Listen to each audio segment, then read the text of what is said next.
பிள்ளைங்களா, அம்மா ரொம்ப நாளைக்கு அப்புறமா இப்போ வீடியோ போட போறேன். இது சில பல காரணங்களால அம்மாவால இதுவரைக்கும் வீடியோ போட முடியல.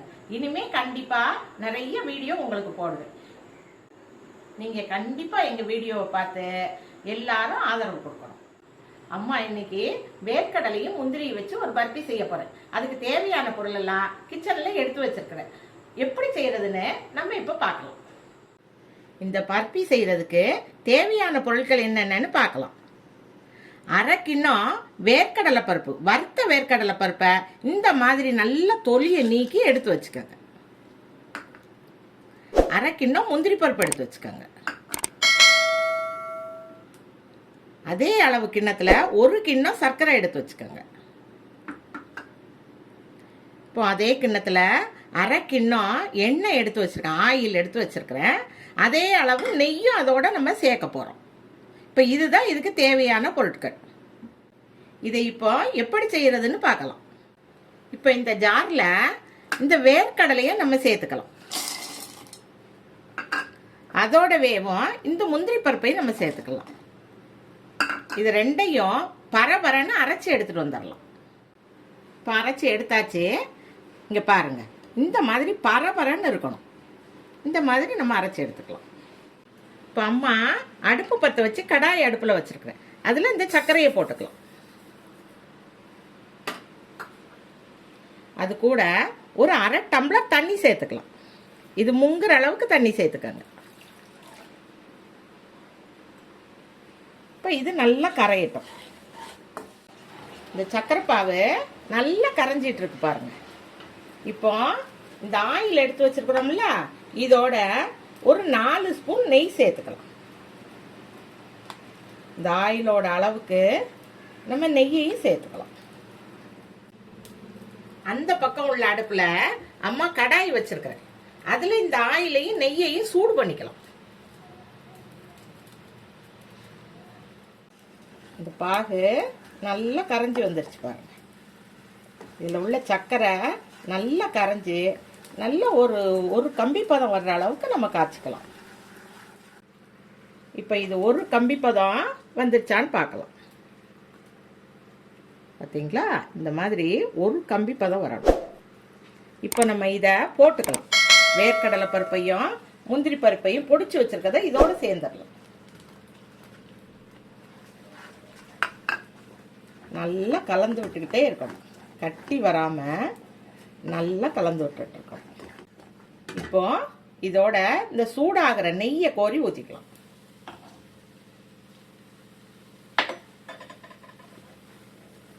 நெய்யை ஊற்றி ஊற்றி கிளறி விட்டுக்கிட்டே இருக்கணும். அப்பதான் இது நல்லா சாப்பிட்டா ரொம்ப வாசனையோட டேஸ்டா கிடைக்கும். இதுல எவ்வளவு நெய்யும் எண்ணெயும் ஊற்றணும் அவ்வளவு உறிஞ்சிருச்சு பாருங்க. இப்போ உரியும் போது திருப்பியும் நம்ம நெய் ஊற்றிக்கலாம். இந்த தட்டத்துல அம்மா நல்ல நெய் தடவி வச்சிருக்கிறேன்.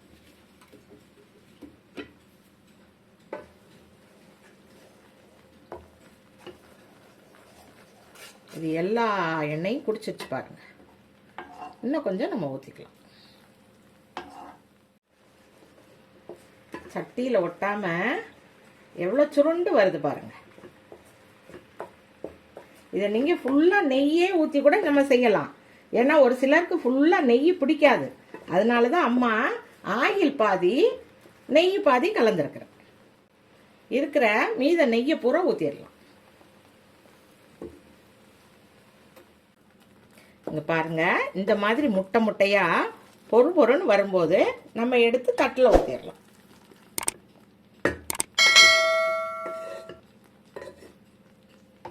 இப்போ இதை எடுத்து தட்டில் ஊற்றிடலாம்.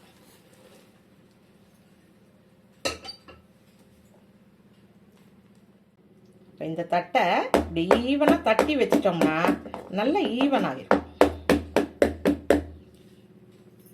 இது கொஞ்ச நேரம் ஆறட்டும். நம்ம தட்டில் ஊற்றி 5 நிமிஷத்துல நல்லா செட் ஆயிடுச்சு பாருங்க. இப்போ இதை நம்ம பீஸ் போட்டுக்கலாம்.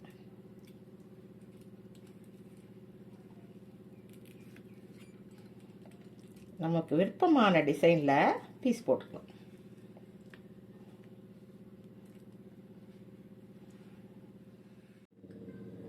இதை சேஃபெல்லாம் கட் பண்ணி வச்சாச்சு. இது இன்னொரு தட்டத்துக்கு அப்படியே மாற்றிக்கலாம்.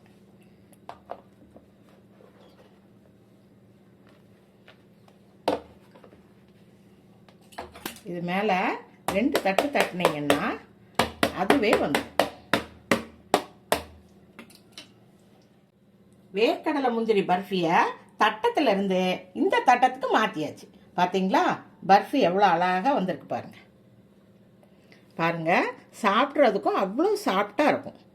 அப்படியே பொது பொதுன்னு பாருங்க, ரொம்ப சாஃப்டாக நைஸாக இருக்கும் சாப்பிட்றதுக்கு.